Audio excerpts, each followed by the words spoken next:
All right, good morning. Are you up? Are you at 'em? Are you ready to get it done? I certainly hope that you are. It's today, Wednesday, May the 24th, and we woke up, so we're here. We're still here, and that's a good sign. It's a good indication that we can still do the work. Still got to put in the work. Um, as always, got to have that coffee to get going.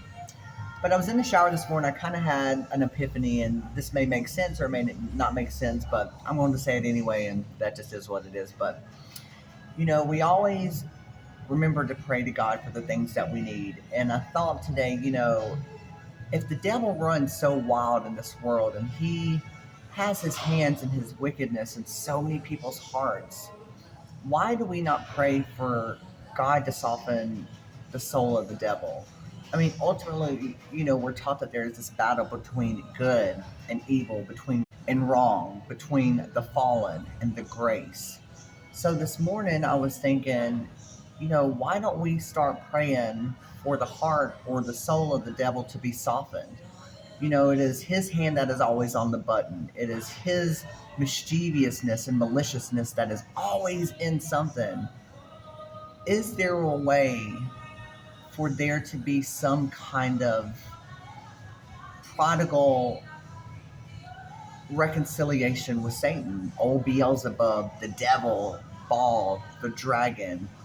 Is there any way that he himself, in all of his wickedness, can turn back to God and be saved? Ultimately, he and a third of the angels were cast out of heaven in the Great Rebellion. But if we are continually given second chances and we are continually saved by grace and grace alone, if we make a choice to be saved and to turn to Jesus as the light, as the way, as the door, as the lamb, does the devil have a chance to change his wicked ways and to ultimately stop the procession of Armageddon? That was where my head was in them at this morning at 8:30. Can we stop Armageddon through prayer for the devil, not to the devil, but for the devil? Pray that the wickedness within the soul of evil is softened, and pray that in the ultimate grace and goodness of God, if we can be forgiven as human, and he loves us more than he loved the angels because we were created in his image, is there any way for the devil to turn himself around?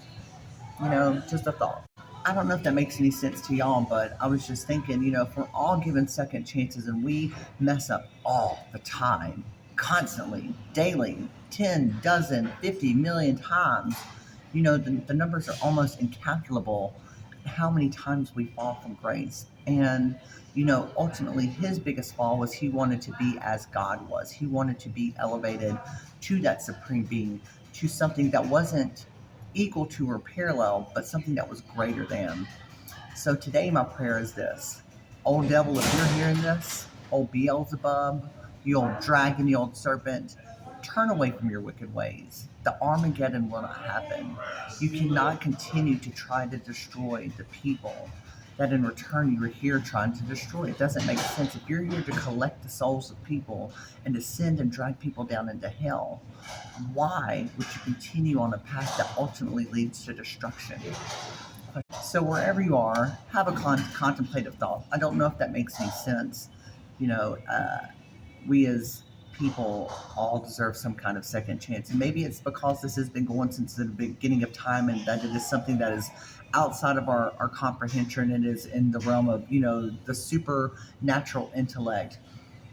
But I was just thinking and praying today that, old devil, leave us alone. We're tired. We don't want to keep doing this.